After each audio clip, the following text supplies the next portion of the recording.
আব্দুল্লাহ ইবনে মুবারক রহমাতুল্লাহ আলাইহি আল্লাহ উনার আব্বার নাম মুবারক করিম। যুবক খেয়াল করো, উনার আব্বার নাম কন্ট্রাক্টর খেয়াল করেন, ঠিকাদাররা খেয়াল করেন, দোকানে যারা কর্মচারী আছেন খেয়াল করেন। এই মুবারক করিম আব্দুল্লাহ রহমাতুল্লাহ আলাইহির আব্বা যান। উনার আব্বা মুবারক করিম গোলাম, আজাদ মানুষরা, নিজস্ব কোনো সম্পদ নাই, একেবারে গোলাম, মানে 14 পুরুষ ধরে গোলাম। গোলাম কাকে বলে বোঝেন নাই? গোলাম বলে যার নিজস্ব কিচ্ছু থাকে না। গোলামরে বিয়ে দেবে মালিকে, বাচ্চা হবে, সে বাচ্চাটাও মালিকে আরেক বাড়ি বেশি বেলায় দিতে পারে, বাপে ঠেকাতে পারবে না, মাতে ঠেকাতে পারবে না। গরুর মতো আপনার গাইতে বাছুর হইছে, বাছুরটা দুধ ছাড়ানোর আগে বেশি বেলায় দিলি, বাছুরি গাইতে হাজারো কানলি আপনি শোনেন না, বেশি ফেলছেন তো ফেলছেনি। বাছুরটা রেখে মারে বেশি বেলায় দিয়েছেন, বাছুরি কানতেছে, মা কানতেছে, আমরা খেয়াল করি না। সেম গোলামবান্দির এই অবস্থা ছিল। তো এই মুবারক করিম এরকম গোলাম, মালিকের অনেক বাগান সম্পত্তি আছে, এক এক এলাকার দায়িত্ব এক একজনকে দিয়েছে। খেজুর বাগানের দায়িত্ব একজনের, পেয়ারা বাগানের দায়িত্ব একজনের, আঙ্গুর বাগানের দায়িত্বে মালি আলাদা, একটা বাগান আনার বাগান, এই আনার বাগানের দায়িত্ব দিয়েছে মুবারক করিম রে। একটানা 20 বছর ছেলেবেলায় দেশে এই অবস্থায় একেবারে ফুল যুবক হয়ে গেছে। এখন 20 বছর পরে মালিক অন্য বাগান ঘুরে দেখে, আজকে খেয়াল করছে যে মুবারক করিমের বাগানটা একটু দেখে আসি। এদিক মনে রাখবেন, মুবারক করিমের বাগানে যাই। তো মুবারক করিমের বাগানে যে বলতে, মুবারক লাব্বাইক ইয়া রাব্বি, আরবে রব কয়, মালিক আমি আসছি হাজির। তোমার বাগানে তো কোনোদিন আসি না, আজই মাত্র আসলাম তোমার বাগান। আমি অন্য বাগানেও যাই, খেজুর খাইতে গেলে, খেজুর বাগানে গেলে খেজুর চাইলে 1 নম্বর আজোয়া খাওয়ায়, পেয়ারা বাগানে গেলে তারা 1 নম্বর মিষ্টি পেয়ারা খাওয়ায়, আঙ্গুর বাগানে গেলে 1 নম্বর মিষ্টি আঙ্গুর খাওয়ায়। মুবারক তোমার বাগান থেকে আমাকে একটা আনার খাও। মুবারক করিম যাইয়া পুরো বাগান ঘুটে ঘাটে এত বড় আনার একটা লাল টকটকে ওইটা আইনে খুলে মালিকরে দেশে 2-4টে দানা মুখে দিয়ে তার টকে চোখ দিয়ে পানি চলিয়েছে, নাক দিয়ে পানি চলিয়েছে। মালিক মুবারককে দমক দেশে, বেটা তুই আমার একটু মূল্যায়ন করলি না।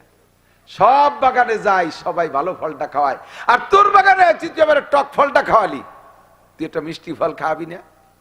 মুবারক কান্দি দিয়ে কয়, মালিক আপনি রাগ করেন না, আপনার বাগানের কোন আনার মিঠি আর কোনটা টক তা তো আমি জানি না। তো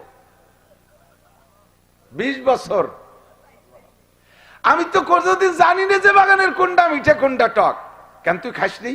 কাকা আপনি, আমি তো খাইতে কর নাই তো, আপনি তো আমার পাহারা দিতে কইছেন, আর আমার পাহারা গার্ডের দায়িত্ব দিয়েছেন, তার মানে অন্য কেউ যেন নষ্ট খেয়ানত না করে, আর আমিও আমার যেন খেয়ানত না করাই, সব খেয়ানতের থেকে তো পাহারা দেওয়ার দায়িত্ব আমাকে দিয়েছেন। কেউ রেখান খেয়ানত করতে দেয়নি, আমি ওর থেকে খাইনি। আরে পাগল, পড়িয়ে যাওয়াটা তো ধরি খুঁটি খাতে পারিস, তাও তো বলেন নাই যে পড়িয়ে যাওয়াটা খাইতে পারবা। তোর কি খাইতে মনেও চায় না? মনে চায় না তাই কি হয় নাকি?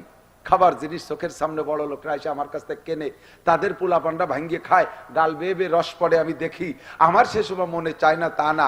আমি 2-3 বার ইচ্ছা করেছি আনার তুলে খাবো। অন্ধকারে রাতের বেলা যে যখন আনারে হাত দিছে যে এইটা তুলে খাবো, যখনই আনারে হাত দেই তখন দেখি যে আল্লাহ আমার দিক চেয়ে রয়েছে, আল্লাহ আমার দিক তাকায় আছে, আমি আর আনার তুলতে পারি না। মুবারক করিমের মালিক কই, মুবারক আমি তো জীবনে আসি না, আর তোর মালিক, তোর বাগানে কেউ রে পাঠাইও না তোরে গার্ড দেওয়ার জন্য, তুই যদি আড়ালে খাইস তাহলে দেখবে কে? মুবারক করিম কয়, মালিক বাগানের মালিকও আল্লাহ, আপনার মালিকও আল্লাহ, আমার মালিকও আল্লাহ, আনারের মালিকও আল্লাহ। আপনি যদিও না থাকেন, আনারে হাত দেওয়ার সঙ্গে সঙ্গে আসল মালিক দেখে, আর আমি সেখান থেকে আনার তুলতে পারি না।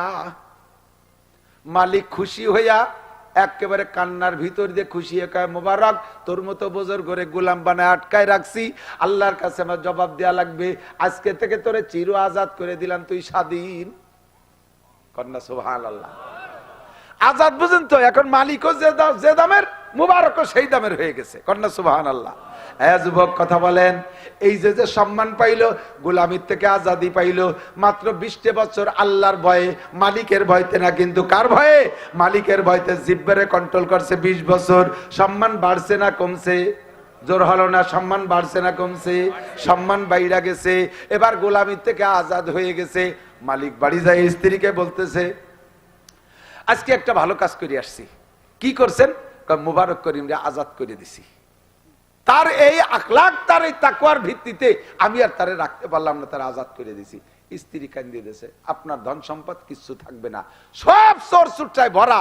এক মুবারক করিমের তাকওয়ার বদৌলতে আল্লাহ তাআলা আপনার সম্পদ বাড়াই দিয়ে যাচ্ছে। আর তারে দেশেন আজাদ করে ও জমিনে চলিয়ে আজকের থেকে ধন সম্পদে ধস লেগে যাবে, আর সর্বনাশ করছে। তাড়াতাড়ি মুবারকের ঠেকানো যায় কিভাবে তাই দেখেন।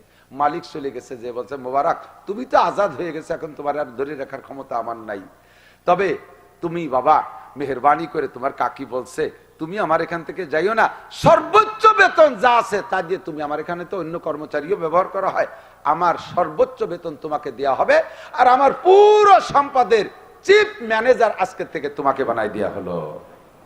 সম্মান বাড়ছে না কমছে? আল্লাহ কাই ওমাইয়াত্তাকিল্লাহ ইয়াজআল লাহু মাখরাজা, এক নম্বরে গোলামির জিনজির থেকে বের করছে, ওয়ারযুকু মিন হাইসু লা ইয়াহতাসিব। এরপরে আল্লাহ কাই ইন্না আকরামাকুম ইনদাল্লাহি আতকাকুম, তোমাদের মধ্যে সবচাইতে সম্মানী ওই ব্যক্তি যার ভিতরে তাকওয়া বেশি, যার ভিতরে তাকওয়া বেশি ওই লোকটা সম্মানী। আর এই আমেরিকান হইলে সম্মানী হয় না, জাপানি হইলে সম্মানী হয় না, ইটালি অস্ট্রেলিয়ান ফ্রান্সে যাইতে পারলে সম্মানী হয় না, এমপি মন্ত্রী হলে আল্লাহর কাছে সম্মানী হয় না। আল্লাহর কাছে সবচেয়ে সম্মানী দামি ব্যক্তি যার ভিতরে তাকওয়া পরহেজগারি বেশি। মোবারক করিম এবার গোটা সম্পদের চিফ ম্যানেজার দায়িত্ব পালন করতেছে। বেশ কিছুদিন পরে যাইয়া মালিকের একটা মেয়ে অ্যাডাল্ট, একটাই মাত্র মেয়ে, এই বিশাল সম্পদের ভিতরে একটা মাত্র মেয়া মালিকের, এই মেয়েটা অ্যাডাল্ট হয়েছে, বিয়ে দিতে হবে। এখন স্বামী স্ত্রী দুইজন মিলে পরামর্শ করছে ছেলেটা কেমন হলি ভালো হয় কত। তো স্ত্রীও বলতেছে, নিজেও পরামর্শে একমত হয়েছে, যারে আমরা কি বা বুঝি, আমরা তো লেখাপড়া জানি না, একজন শিক্ষিত মানুষ আমানতদার মানুষের কাছে জিজ্ঞেস করলে হয় মেয়েটা কেমন ছেলে দেখে বিয়ে দিলি ভালো। দুইজনে একমত হয়েছে, কার কাছে জিজ্ঞেস করবো, আমানতদার মানুষের কাছে তার জিজ্ঞেস করা যায় না। কতক্ষণ জামাই মেয়ে একটা বিয়ে দিয়েছেন, আগের জামাই, নিচে আরো মাইয়ে দুটি আছে, সে মেয়েগুলো অ্যাডাল্ট শেয়ানা যুবতী। এই আগের জামাই শালিগে নিয়ে নষ্টি খষ্টি আইজলেমি ফাইজলেমি করার জন্য শালিগে বিয়ে দিতে দেয় না। বিভিন্ন জায়গাতে কথা আছে, ওর কি বিয়ের বয়স হয়েছে, একে কেবল বয়স 29, এ কি বিয়ে দেয়, এর কি বয়স হয়েছে, এরপরে লেখাপড়া করুক, এখনো ছেলে মানুষ, মানে ওই শয়তানটা জুত পাচ্ছে, এর কাছে পরামর্শ চাইলে বিয়ে দিতে দেবে না। মুবারক করিমের কাছে কয়টা চল আমরা দুইজনই মুবারকের কাছে পরামর্শ নেই, মেয়েটা বিয়ে দেবো, ছেলেটা কেমন হলি ভালো হয়। তা মুবারক কইতেছে, মুবারক ডেকে বলছে, মুবারক তুই তো আমার ম্যানেজার, তুই একটু পরামর্শ দাও তো বাপ, মেয়েটা বিয়ে দেবো, কেমন ছেলে হলি ভালো হয়। তো মুবারক বলতেছে, হুজুর আমি কি বলবো, বিশ্বনবী মুহাম্মদুর রাসূলুল্লাহ ছেলে মেয়ে বিয়ে দেওয়ার জন্য পাত্র পাত্রী খোঁজার পরামর্শ হুজুরি হাদিসের মধ্যে দিয়েছে, তুনকাহুল মারাতুলি আরবা। এ যুবক আমার দিক তাকা, মেয়েদেরকে বিয়ে করে ছেলেরা চারটে দিক দেখে। এক নম্বর এলি জামালিহা, মেয়ের রূপ দেখে, রূপের ভক্ত সবাই। দুই নম্বর এলি মালিহা, মালদার পার্টি দেখে, যদি শ্বশুর কোটিপতি হয় তাহলে বুড়ো মূর্তি যে দেরি কোটিপতি আমি হয়ে যাব, কাজেই এক বাপের এক মাই ওইটা ধরতে হবে। দুই নম্বর এলি হাসাবিহা, ভালো বংশ দেখে, মাগুরার ভিতরে একেবারে কাঠি কাটা বংশ কারা, ওই বংশের মাইয়েরটা নীতি পালি বেড়া মাগুরা দিয়ে হুক্কা মারিয়ে বেড়াতে পারবো, আর আমার ধরে কেটা, নিচে পাল্লা, উপরে আল্লাহ, যা করে আল্লাহ, এইভাবে জায়গা খুঁজে বেড়ায়। তিন নম্বরে, চার নম্বরে দিন ইহা, দিনদার দেখে মেয়ে খোঁজে, দিনদার মেয়ে খোঁজে। আরে রূপ থাকলি ভালো, না থাকলি দোষ নাই, সম্পদ থাকলি ভালো, না থাকলি দোষ নাই, বংশ ভালো হলে আরো ভালো, না থাকলি দোষ নাই, তবে দিনদার না হলি দোষ আছে। কাজেই ফাজ পারবি জাতির দিন, মেয়েটা নামাজি কিনা, তাহাজ্জুদ গুজার কিনা, পর্দা নেশিন কিনা। এই দেখেন সেম উল্টো দিক যাইয়া ছেলেদের ভিতরে চারটে গুণ দেখা যেতে পারে, তার ভিতরে অন্যতম হলো ফাজ পারবি জাতির দিন, দিনদার খুঁজে দিয়া উত্তম হবে। হুজুর মালিক এবার চারটে পরামর্শের ভিতরে কইছে যে মুবারক খোঁজ চারিটাই মিললি ভালো, না হলি কমপক্ষে দিনদার দিকে একটা ছেলে তুমি খুঁজে নিয়ে আসো, আর কারই বা দায়িত্ব দেবে, 1 বছর তোমার কন্ট্রাক্ট, 1 বছরের মধ্যে মেয়ে বিয়ে দিতে হবে। তো মুবারক, যেই মুবারক 20 বছর একা একা বাগান পাহারা দিয়া একটা আনারের দানা জিব্বেই দেয় নাই, এত বড় মুত্তাকিন, ওই মুবারকরে ফিতে দিয়ে দেশে ছেলে মাপিয়ে বের করতি। ওর মাপে কি ছেলে খুঁজে পাওয়া সহজ?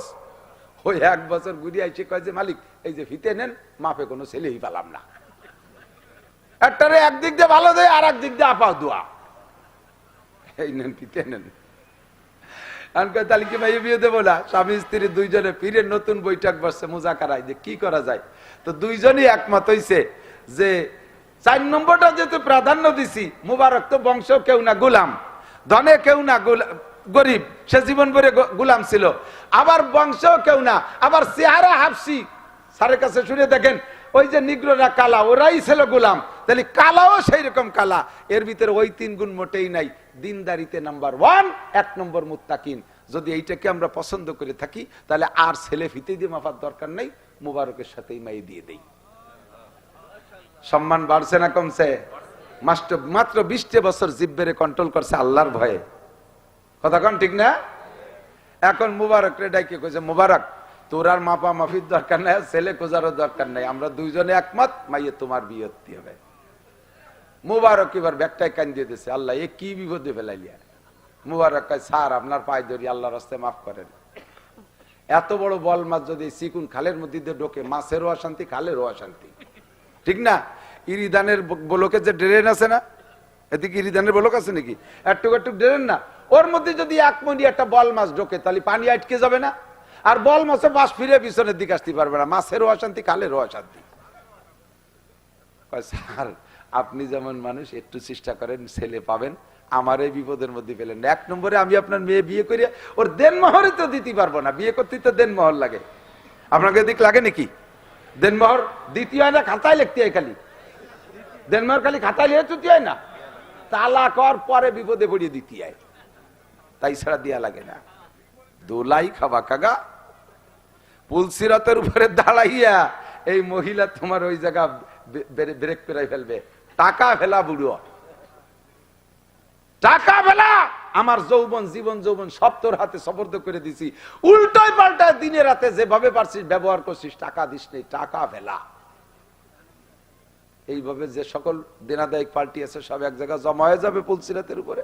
আল্লাহ বলবেন ফেরেশতাদের, ও জায়গা যানজট হয়ে গেছে, তাড়াতাড়ি ছাড়াও। কয় যে আল্লাহ, কয় বুড়ি আছে, কয় বুড়োর অলকম চিপে ধরছে, গলা চিপে ধরছে, কি জন্য? কয় দেন মোহরের টাকা ট্রান্সফার করো, মানি অর্ডার করো, রকেট করো, কি বলে বেরাক কর, কি কয় বিকাশ করো, যেভাবে পারো। কি পরিমাণ? কয় প্রত্যেক 2 পয়সার বিনিময়ে 700 রাকাত নামাজ। 2 পয়সা দেন মোহর, 50,000 60,000। আর বর্তমানে যে জুলুম করতেছে, ছেলের যোগ্যতা আছে না না আছে তা দেখা দেখি নাই। বংশীয় ক্রেডিট ঠিক রাখার জন্য 3 লাখ 4 লাখ 5 লাখ টাকা ঘাড়ে উঠে দিচ্ছে, জীবনও পরিশোধ করতে পারবে না। এই যারাই জুলুম করছেন তারাই গুনার ভাগী হবেন। ওই লোকটা টাকা দিতে পারে নাই, তার জীবনে সম্পূর্ণ নেকি ওই বুড়ি কাটি নিয়ে চলে যাবে। বুড়ি সেই সময় পরিচয় দেবে না। কোরআন শরীফে আছে, ইয়াউমা ইয়াফিরুল মারউ মিন আখিহি ওয়া উম্মিহি ওয়া আবিহি ওয়া সাহিবাতিহি ওয়া বানি। কেউ রেখের পরিচয় দেবে না। এই সময় পাওনাটা বুঝে নেওয়ার সময় একটুও তোয়াক্কা করবে না, একটু মায়া করবে না, স্বামীকে ধাক্কা মেরে ফেলাই দিয়া নেকি গুলো সবগুলো এই গুছাই নিয়ে চলে যাবে। দেনমোহর দিতেই হবে।